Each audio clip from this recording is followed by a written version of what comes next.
with all forms of media, print, television, radio, outdoor, and online. Online is why I'm here right now. And the business has been around for about 5 years, and we're growing very fast. We're up to 5,000. And my first concert, I'm not going to tell you, but my favorite concert. Actually, was doing some research this morning. My favorite concert was an NWA concert 25 years ago, last month, and it ended up in a riot.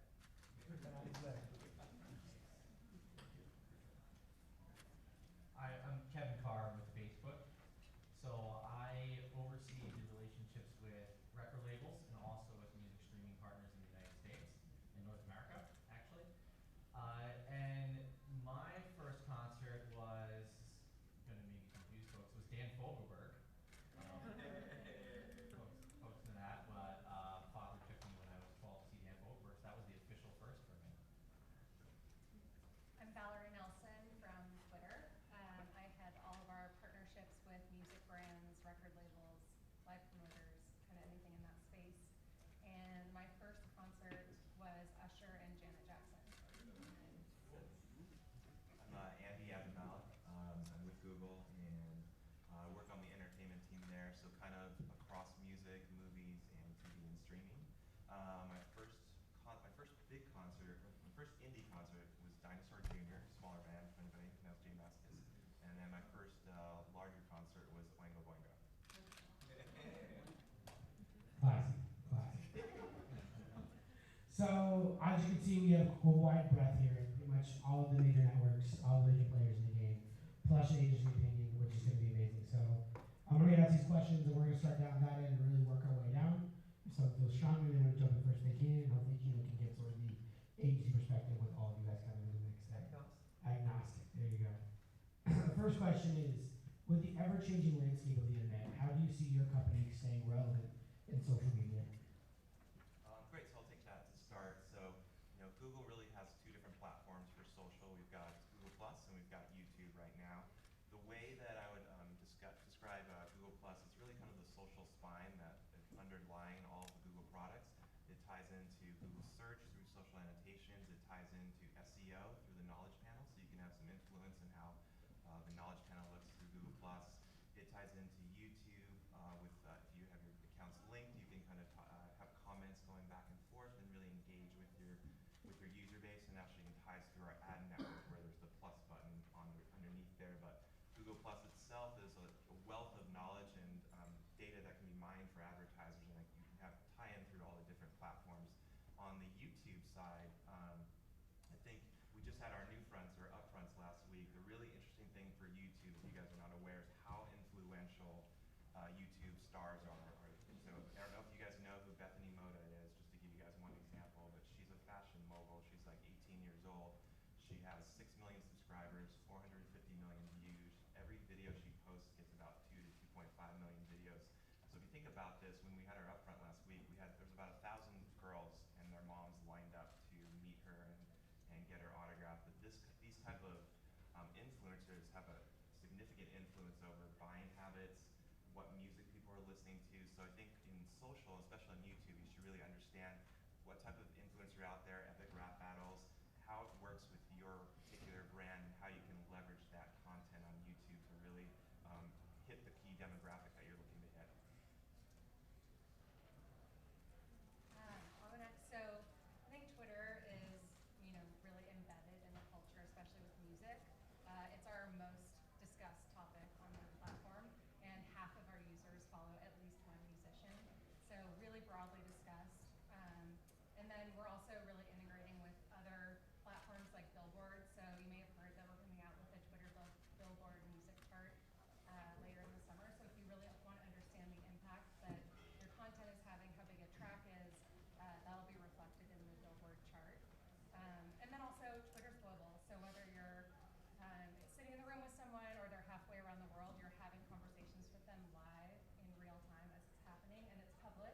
So anyone can see it, anyone can connect to a topic. You look at like Jay-Z, for example, when Magna Carta came out, he did this Power Hour Q&A to ramp up excitement around the album. So Q&As are kind of already becoming expected from Neil Young, Taylor Swift, etc. So yeah.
Kevin, that was a great time. My next question, which is, where do you see your platform going in the mobile space, and how much your fan base is already there?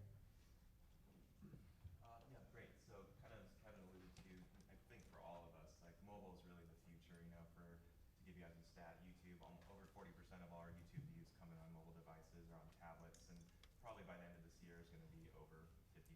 So less and less people are accessing things through the desktop, and they're trying to. And so I think all of us are trying to figure out as a company internally what kind of ad products, what kind of experiences we can do on mobile. So I don't know how many people here have Google Now on their phone, but I use it all the time. It's a fantastic tool that has links in all of your kind of different parts of your life. So if I watch the Lakers, all my sports scores come up automatically. If I'm on a flight to New York, my flight time comes up. If it's delayed, it comes up. If I have reservations at a restaurant, so just giving you guys an idea of the ecosystem of Google and how we're using it kind of outside of just ad platform. When I think about ads, also, social search is the first thing that comes to mind. So you're really down there at the bottom of the funnel, people raising their hands saying, hey, I'm ready to purchase, or I want more information. So in search, we're really focusing on app downloads. So that's kind of the next phase of like how we're going to drive people on phones to download apps, or even further, there was an announcement a couple of weeks ago of where we're figuring out how to deep link within apps. So not just to download this app, but like how do we get you as an advertiser or brand and get that consumer to the right page within an app. So that's kind of what we're thinking within search. On YouTube as well, true view ad units, that's kind of the bread and butter for YouTube. But there's a companion banner that runs alongside the ads that's been on desktop, but it hasn't been on mobile. So now we're trying to invest and figure out how do we get a good call to action for you guys on your mobile ad units, whether it's an app download or whether it's to purchase shoes or purchase a song. So we're definitely thinking about that in mobile. And I think the third part of our network is we have the AdMob network. So within the app now, like how do we get to the right user? So as our AdMob network expands, we're trying to figure out how can we improve the targeting, how can we get you to the right demo and audience. And I think we've launched conversion tracking within AdMob. So now you can actually get an idea, if you own the app on your side, how many conversions are actually coming from ad units that run within the mobile display network or through AdMob. So Twitter was actually born mobile. That's why we have 140 characters. When we originally launched, we really send tweets through SMS, which caps you at 160, and we save 20 for your username. So it's really inherent to our product. And about 80% of our users are really active on mobile, and the primary mobile users are especially active. 2/3 of them tweet while they're watching TV. So Twitter's really the second screen for television. And we're really iterating on that with our ad products. So you can actually, who here is running TV ads? Anyone? No? You are? Well, you can use TV ad targeting on Twitter to actually re-reach people on Twitter who were exposed to your ad on TV. Or you can target around a TV show. So if you want to reach the audience talking about The Voice, Pretty Little Liars, anything like that, you can now target people who are talking and engaging with those shows. So again, kind of leveraging Twitter as that second screen for TV. And also, we recently launched the Twitter Publisher Network, which through MoPub gets us on over 1 billion unique mobile devices. So I definitely think Twitter's a leader in mobile, and that's where we're heading in the advertising space. But for artists, really thinking about how they can leverage mobile. So an example to that is Alicia Keys ran Alicia Dedicates last year, where she was having people tweet from their seats, their section, row, and seat number, and then she would sing specifically to you and dedicate a song to you. So artists are really starting to do cool things like that, and it's really about being innovative, taking it beyond what's already been done before, but looking at those past examples. So yeah, I mean, I think with the last sort of portion of my statement with the 1 out of 5 minutes being spent on Facebook and Instagram on mobile. So we do have 1 billion people that access mobile through Facebook and Instagram monthly. So it's a giant population. When it comes to music, when it comes to music streaming service, even specifically, about 71% of folks that are on music streaming services are active on Facebook. So it's a very high correlation with music usage specifically.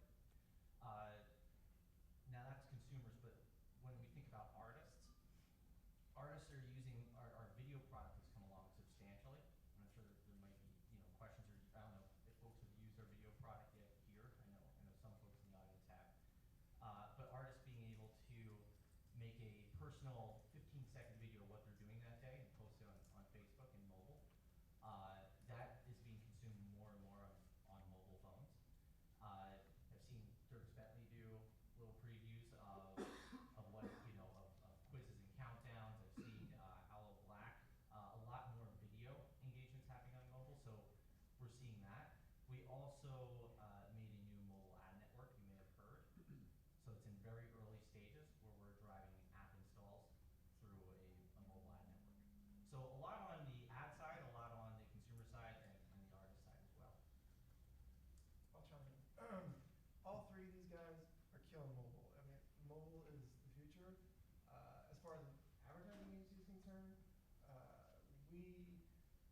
mobile, we definitely, when we work with these guys, what we want to be able to do is to be able to segment desktop advertising and talk differently to those people versus mobile advertising and talk differently to those people.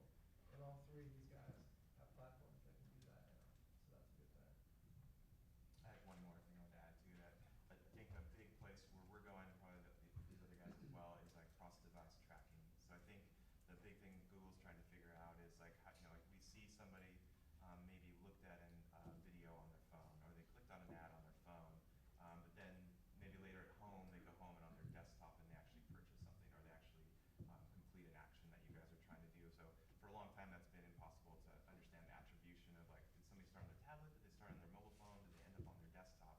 So we're trying to think of that problem. We're trying to find solutions for that. So we have something called cross-device tracking, which we have in your search and your AdWords accounts right now, where you can kind of tie in your basic on certain pixels and stuff that we have. We're actually able to see how many people actually started on a device and maybe ended up on the desktop. So I think that the longer term play is once we get to a place where we can really identify on a unique user basis, like this person started here and ended here, and give attribution and credit to the first place that they actually started with that unit.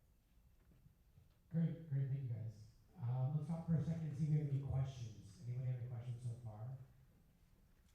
Oh, we got one in that corner. Yeah, go ahead. Valerie, wondering about what's going on with Vine relative to music. I heard one of the other panelists talk about the 15-second video gain traction. Is that posing a competitive challenge to you, or is it actually rising all boats, lifting all boats? Yeah, I mean, look, they're different platforms. Vine is capped at 6 seconds and it loops, right? So as an artist or brand, think about how you can get multiple impressions in that loop functionality. And Vine is really seamlessly integrated into Twitter. So it's auto-expanded, so it's media forward in user timelines. It's one tap to play. And they're tapping and constantly watching these loops. And then, artists are actually being discovered on Vine. So have you heard of Us, the duo?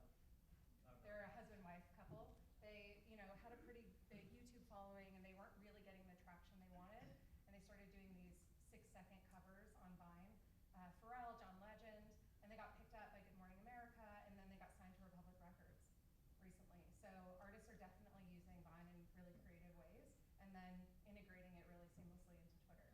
And that's, across mobile and desktop. Does that answer your question? Yes. Anybody else at work? Besides Angel Sanchez? Angel Sanchez. One of my favorite subjects, attribution, is obviously one of the biggest challenges.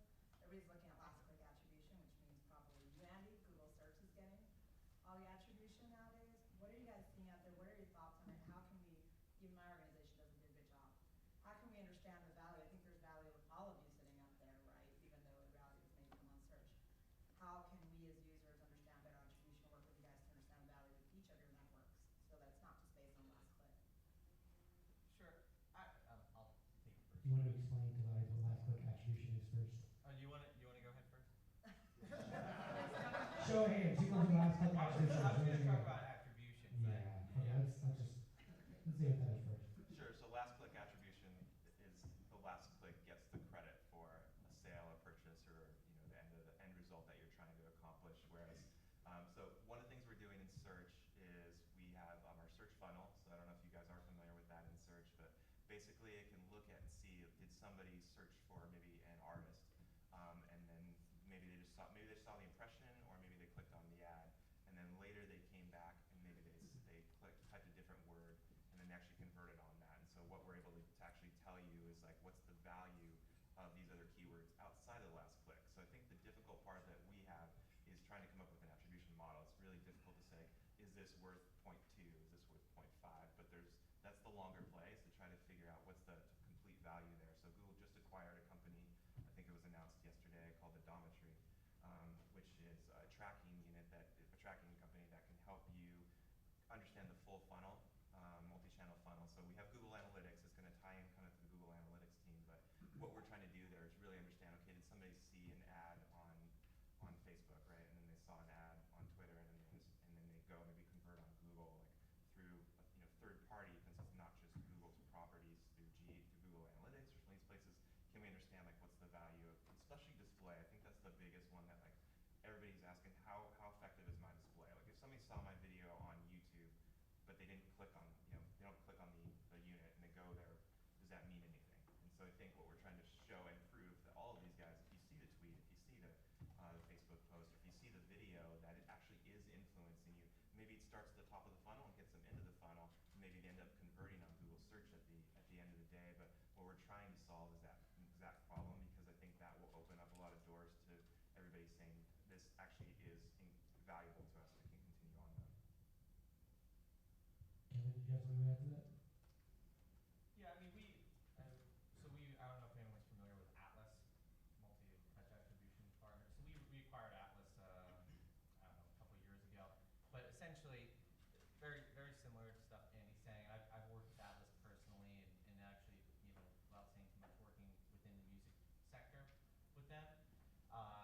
And it works, it behaves very similar to what Andy said, is, well, what channels work for you in certain ways, and then even across mobile and desktop, and trying to measure your attribution of, like, did they see a couple impressions on Facebook, on Twitter, and then they clicked on Google, and what that touchdown looked like, and what the passes looked like, so you can make better decisions with your marketing budgets and how you weigh things out. So just wanted to add that. Yeah, and the real treasure really is not just outside of ads. It's like, how did SEO come into effect? How did social come into effect? Like outside of paid advertising. So if we can get to a point, we're not there yet, but where we can say like somebody saw a blog post, and then somebody saw maybe something on Twitter, but it wasn't an ad, and then they end up seeing an ad, and that is influential. That's the golden nugget. If we get there, and we think we're getting closer. All these companies are all working on that and trying to figure out solutions for that. So I don't know if it's going to be 6 months or if it's going to be like 2 years from now, but it's something that is being worked on and is taken pretty seriously, because that is a challenge, because a lot of advertisers are still in that like last click mantra. They're not really getting that there's a lot of value and influence that are happening for the first impression or first click for. Yeah. All in all, I'm not going to dwell on it too much. What happens before that click is so important, and I think that's the history of advertising, is not knowing necessarily what worked before. So we're trying to prove that out. I mean, even Nielsen, I think they did a study in 2011 called "The Value of Impression," and it was a graph that showed that clicks did not equal sales across many industries. They just couldn't continually correlate all the time. And it's not that they don't equal sales all the time. It's that there's so many other things working to make this happen that we have to think just beyond clicks. I think that I'm looking at this from an advertising agency perspective, and I've been doing this for a long time. And with digital, you kind of live and die by the numbers, and everybody wants to see instant gratification, and did this work and did this not work? In advertising history, television, no one knew, and to try to like throw the baby out with the bathwater, the impressions count. Right. The television spots, they count. It all counts towards something. To say direct correlation, I don't think that's ever going to happen. I just want to throw in one thing. I think these guys really covered it, and the takeaway is we're all still working on it. Multi-channel attribution is a really tough nut to crack. So, I think everyone's got a few solutions in place, but longer term, we have to figure it out as an industry. I just wanted to offer a tip for anyone who is doing a Twitter campaign to use exclusive, unique Twitter codes. So this has worked really well to track across mobile, iPad, apps, whatever, or desktop. So a lot of the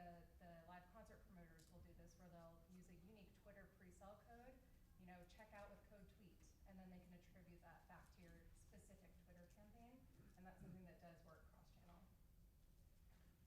Great, and I think from, sorry, go ahead, Andy? Sorry, just wanted to add one more thing. So measurement's a hot topic. Yeah, I think it's one of the things that Google and YouTube has is analytics, and it's free. If you have your YouTube channel, you have access to YouTube Analytics, and if you have Google Plus page, you have access to Google Plus Analytics. But there's so much valuable information that most people don't ever access or look into.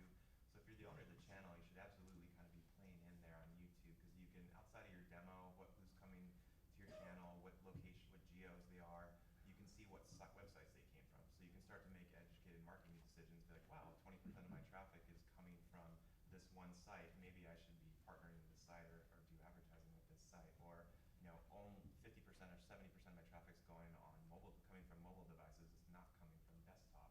Should I shift my investment for ads to 70% on mobile? So there's a lot of free, valuable information that probably all three of these platforms have that most people don't take advantage of. I think that's a good start to kind of understand what's happening with the ads that you are running. And I'll just jump in and say something from the actual brand side.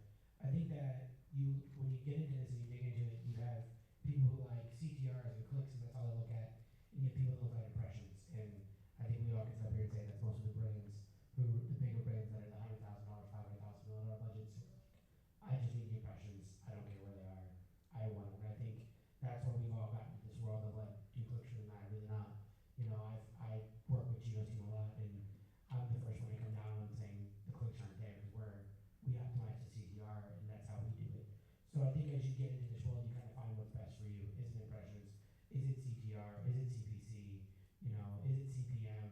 There's a million different models for this in the end, and all of these networks work on different. I mean, you have CPAs, CPEs, you have CPCs. There's a lot of CPs, whatevers. So I think it's just a matter of what you want to do until we can figure out the entire model across both platforms. Yes, sir. So can that was perfect. If I can just build on that Go ahead. point for a second, because when I look at three clear dominant players, what goes through my head as a potential advertiser is how do I segment you? And I would be really interested, as you look at each other, do you think along, we're different by intent. You're going to be very click-centric, you might be more impression-centric, and that's, if you're a brand, you might be better served to the left. If you're an e-commerce player, you're better served to the right. Or do you first think, demographically, if I want 15-year-olds, they're not on Facebook, they might be on Twitter, how do you all suggest that people begin to differentiate? Gino, do you want to Yeah, go first? it depends on what your goal is. I mean, these guys have, great things to offer. Facebook has one thing, Twitter has one thing, Google has another thing. I mean, for me, at this point, Twitter is instant. If I'm trying to do something, like say this, for instance, I was tweeting about it. And so it's the objective that I'm trying to do. I don't think that Twitter and Facebook, sorry guys, this is going to get a little ugly, is not a branding play. It's a cost per click kind of play. Google has a branding play with their display network. So it depends on what your objective is. If you have a specific objective, then one of them might fit. They all will fit. I mean, these guys are the ones that we start with at all times. You want to start? Yeah, sure, I'll start. So I just want to echo that. I don't think there's a right or wrong answer. No, yeah, sure. I think it's not very transparent. No, It's and relative. I think it's on us to help explain that. I mean, from our platform standpoint, and from what I know about Google, and what I know about Twitter, and is that from our platform standpoint, we have actually solutions that are top to bottom funnel. We don't have search as well as Google. It's true, but when we start about, and it's very, when we have like a movie studio that did Insidious 2 last year and put out tons of video. Now that's big, that's impressions. But then we have Etsy, for example, and you'll see that they have retargeted very low to the bottom ads, lower funnel ads. They're being retargeted all the time to you if you visit that site. So when we think about like top to the bottom funnel, I mean, there are those sort of bottom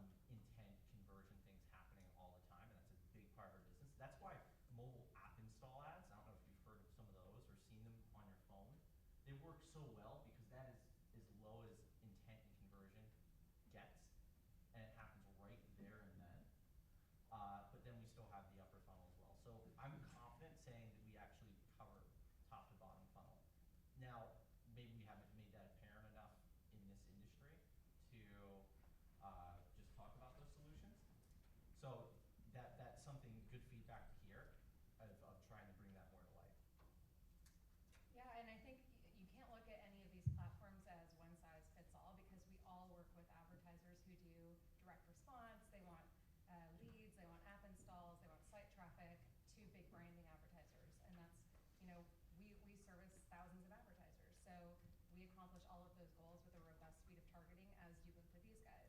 So it's really dependent on what your goals are and then choosing the right solutions and the right mix and then using the right creative to deliver that message. But I do think that all three of these work really well regardless of what your goals are. It's, making the right choices when you're on a platform. Yeah, I mean, there's no templated answer, unfortunately, because that would be easy. Like, here you go. Here's what you do for this. But Right. again, it comes down to what the goal of the campaign is, and every RFP I get has different goals. Is it awareness? Is it intent? Is it sales? Is it influence? So when we get that, we have to kind of figure out what product set. And believe me, there's so many products at Google that I had a hard time keeping up on like what actual products we have and what we can sell. So it takes a lot of work actually to put together these plans that kind of cross the whole funnel. So it definitely helps if you have a Google team, which I know not everybody has a dedicated team, but I think it's understanding the market, understanding what what Kevin was saying. I think it's our job and Google's job and the company's job to really educate the marketplace, and we probably aren't doing as good a job of like what we actually have that people can use. The answer is call me, and I'll tell you which one to use. Yes, sir. I'm a consumer promoter, and I've invested in Facebook in the past. It was I'm from Colombia. Colombia has a great people adopted Facebook strongly, and at first it was really easy for me to to be heard in Facebook. But I've heard and I've noticed that something in the process is now like lacking. To me, the first thing is to have a sincere sharing between people within the social media. So let's say a guy says, "I love this band and I publish this video or this photograph of my artist," and the scope, the in English, I think it's the scope. When I publish, it gets to all my friends or most of my friends. But I've heard recently this scope is artificially shortened for for whatever reason. The second level of this thing, this sincere sharing is I like this band. People see the published thing and they listen. And after that comes the like. I like it. After some time, when I'm going to pay for the ad, I want that likes, those likes. Comes the propaganda, the ad. Everybody can tell that somebody is paying for an advertising. But before the advertising comes the sincere sharing. If you're shortening that, when I'm going to pay for the ad, something is lacking that makes it not sincere either. I mean, I don't know if you understand. Are you asking does advertising make it not sincere or authentic? Is that what you're asking, or? What I'm saying here is there's no success in the advertising if before you don't have that sincere sharing Right. between social members. Advertising does not create a brand. Absolutely not. Of course. The brand has to start organically. Fans come to us all the time. I got 200 likes on Facebook. We're like, leave me alone, because you haven't. I would say that, but you have to be somebody before you can tell people. And you can create a bunch of likes, but it's not going to be the likes that are organic or authentic or the right ones, perhaps. What I'm asking, I'm sorry, maybe you didn't understand. What I'm asking is this shortening in the scope of the published things people is writing? You're talking about the pay-for-play model. Basically, Um, I think he's referencing the Facebook algorithm is what he is. So if you could go into the Facebook algorithm and how it's both you actually, and how you, and this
I Let think, me, but I think as all these platforms become mature, you know, as the new ones come on and they become more mature, it's going to be more competitive. That's basically what he's saying. Is there's so many people, or so many the people are liking so many things. Facebook has to pick and choose, and that's going to happen with all social platforms as they mature. Can I chime in on that? Go ahead. Okay, so basically on Twitter, we don't filter, so we don't put an algorithm between you and your followers. So 100% of your tweets have the potential to go to user timelines. It just depends how frequently you're tweeting, right? Because the only filter we have is time. It's reverse chronological. So tweet 3 to 5 times a day, be active, be authentic, have good content. And it does have the potential to go to follower timeline, so we won't charge you to reach your followers organically. That being said, if you want to refine who you're messaging and send specific tailored messages to a particular audience to take a certain action, amplify your really good organic content with promoted products, but know that you can reach your followers organically for free. you want to talk about YouTube while we're at it? I mean, similar story to Kevin. So, for those who are familiar with our TrueView ad units, you know, when they launched like 3 years ago, I mean, the cost per views were so low because there was very little competition in there. And a lot of people were like skeptical about skippable pre-roll and paying on engagement. They wanted forced pre-roll, so it was a slower adoption to join it. But now that a lot of people have embraced it, and advertisers and brands, and they understand the value of paying for engagement, the cost for the average cost per view on TrueView has definitely gone up. Even if it's only 1 or 2 cents, that's still a 20% rise. So as a product gets more popular, there's more advertisers or brands using it. That it is going to get harder sometimes to win those auctions all the time and be present and reach 100% of that population that maybe you were much easier to reach maybe 3 or 4 years ago. Thanks, guys. I think you trained really well. Did you still have a question over here? Yeah, my question was to Kevin. It's that I understand what you're saying about it becoming more competitive, but you have bands, artists, labels who spent tons of money, countless hours, years of building their Facebook their Facebook fan base, and then you kind of like, then are now charging them to reach the audience that they paid and spent hours and hours and countless resources to build, right? So are you going to do anything for those artists who are now not able to reach the fans that they spent so much time and money building? I mean, do you have a program for artists and labels to help promote them as sort of a make good for trying to just now making them pay to reach their fans? Sure. I really think it comes down to because there are artists and there are actors and there are brands that reach a ton of their fans still. So not every one of them Right. it has that happen. Well, I big think ones though. If you have over I think it has 30 happened. million fans, you got to Sure. pay tens of thousands of dollars to reach your fans. It's not a matter of like we're not trying to punish anyone, and it's not like we're trying to just turn on a money machine. It really comes down to authentic content reaching the person. Right, but if it's how much more could it be? How much more authentic could it be? So George Takei speaks out about this, right? He spent all his time and money building a huge fan base. He wants to advertise, hey, I'm appearing at this bookstore to sign books. I gotta pay. He's gotta pay to reach those fans. How much more authentic could it be? Hey guys, you're my fans. I want you to come see me, but I have to pay to reach you now. What are you gonna do for that? I mean, No. is there any plan to help? No, I mean we don't have a plan like you're articulating. To sort What's of more authentic than that? Like, hey, my fans, come see me. I gotta come to his defense a little bit. Yeah, I mean, I thought so. you have to realize that not all of his fans were paid for, so it was a free platform probably for most of the fans he No, acquired. but he spent time and money developing that fan Yeah, base. but he on also was Facebook. able to speak to them at the time. I mean, the problem is the platform has become mature, and they're not trying to be like Twitter and just have it to be open fire hose, and so they're trying to curate the content a little bit for the people. I don't know exactly how the algorithm works, but I have to assume that if someone's interacted with the artist a bunch of times, they're probably going to see posts. I sit on your side. I sit on the brand side. I sit on the major label. We put money in. We try to get fans. We actually do work sometimes via likes. We work to get engagement and organic reach and go wider and that sort of thing. But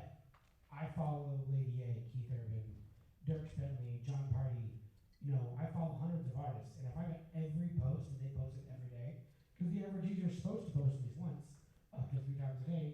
That's what the facts say. Imagine if I got all those in my feed. I'd have no room for my mom, my dad, my friends. You know, I'd have no room for any of those stuff. I get what you're saying 100%, but I think that goes into the whole ecosystem of social media and what we do as what we do as digital marketers. You have email for a reason. You have Facebook for a reason. You have YouTube. You have Twitter. You have direct mail. You have all these other things still that are part of the ecosystem that playing together. And this goes back to attribution and how many times you just see it. If you're posting something on Facebook and they only saw it once, and you're doing it on Twitter and they saw it twice, maybe they found convert on the ad that you saw on Google, or vice versa. I think it's not a, and I know you're not going at Kevin or Facebook. I'm just talking about the bigger picture here. I think the bigger picture is for, ooh, maybe I should stop talking. I think the bigger picture is that Facebook has to do what's right for them. Same thing with Twitter and same thing with Google. And you have to learn as digital marketers to work within those needs. And sometimes it means, yeah, you put money into play. Sometimes it means you don't, and you work the algorithm in your favor. I mean, they don't. I mean, to get 30 million fans, that takes a lot of time and money, and then to have to pay tens of thousands of dollars to access those fans, what you know, that's kind of tough. It's tough. Yeah, I'm with you. Do we answer your question? At least somewhat. So there's nothing. There's no artist program. There's nothing that Facebook is going to do to work with those artists. I mean, I totally empathize and totally understand that, and I've talked to other folks that are having the same experience. I don't have a program that is going to give out organic reach. It really comes down to what I was saying before, is that the authentic voice reaching the person who wants to see that. It's become much more crowded. It's become very competitive. And news feeds for one person, you could have someone that could be eligible to see 1,500 posts in a day, but we're trying to show the ones that out of all those artists, all the years they acquired, all those likes and like those pages, we're trying to show the ones that are relevant and make that experience so they stay engaged on Facebook. Let's go to Hirsch. They had a question for you. We're actually coming down to the end. I think we'll have like 2 or 3 more. So, Sam. So aside from sales, are you working with other departments in your organization to promote organic reach? Since we're so concerned about it, what can we look at this in a positive way? Sure. Is that to me or is that to all of us? To everybody. Okay. I'm happy to start. Do you want me to start?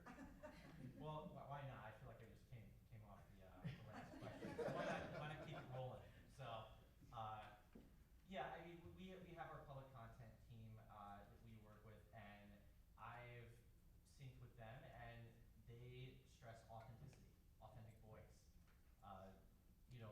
I would say, and they even use the examples like Tyrese and, Echo Smith, I think, is another great example too of a band. Right now it's a little smaller. The authentic content of people that are, posting something that's like, behind the scenes, something that's special, something that gives that fan an extra look. That's what's getting shown, and that's what's getting people to engage. So as marketers and as labels and business people, we have to pay attention to that a little closer, and even try to get more involvement of like, what is that authentic voice of the artist? What are they doing? Because maybe sending out messages that aren't as sort of genuine, and that can happen. I've made pages where I've had crappy distribution on a post because it wasn't that genuine.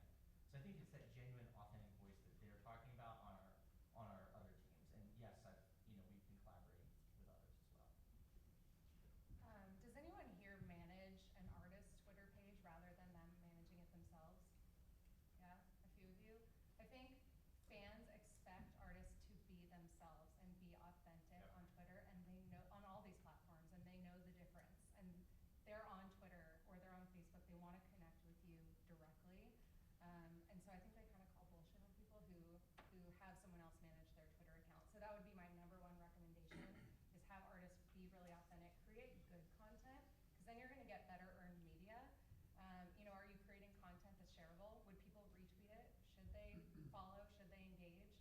When was the last time someone took a picture of a display ad and emailed it to anyone? No one's ever done that. But a retweet it's an endorsement. I love this ad so much that I'm sharing it with everyone that follows me. So like, what more could you want, in advertising or organic? So it's really about like having that authentic, organic connection to fans. And then I was just also going to mention our design team is constantly working on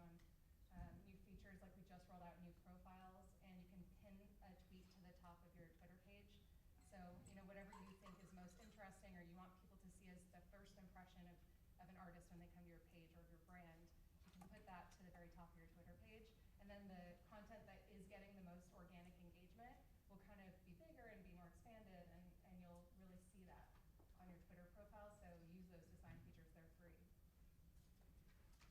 Going back to Kevin's point, and Tony and I had this conversation last week about viral and videos and authenticity, and with YouTube and even Google Plus and just generally social, posting your music video is great. That's that's the content that we have, but the things that really resonate with users are things like outtakes or like behind the music or just like fun interviews and stuff like that. That's what people really want to engage with. That's what they're looking at social platforms for.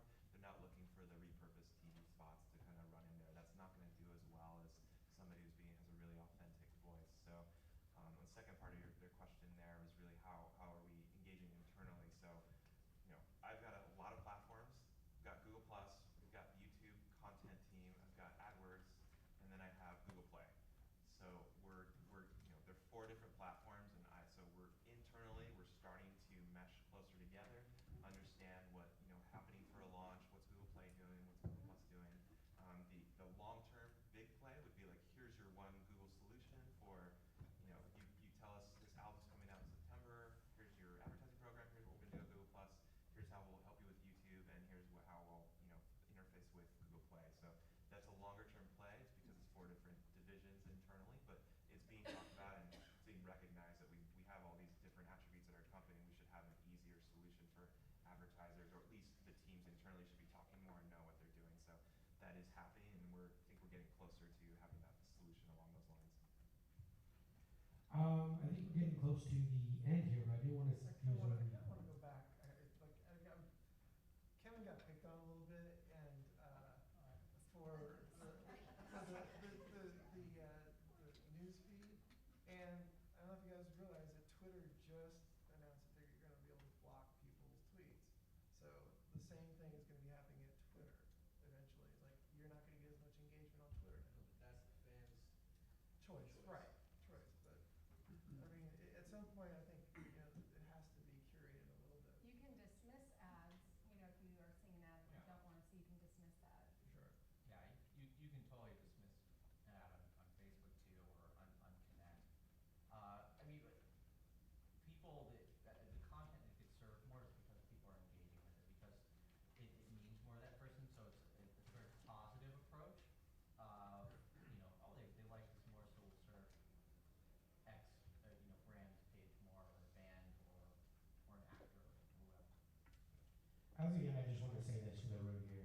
Without demand, you have nothing. Without a good product, you have nothing. And start with that. Start with a good product and build demand. And I've been very lucky to work with some great people who are in this room here that have taught me that through the years, that without actual demand for your product, nothing we can do will sell your record. We can tell people it's there, but if no one actually wants it, or is looking for it, or is on Facebook activating with it, or Twitter retweeting it, there's no reason. So start with that, start with a great product, start with demand, and then from there, use these people and these platforms and these agencies to help build that and make you a lot of money.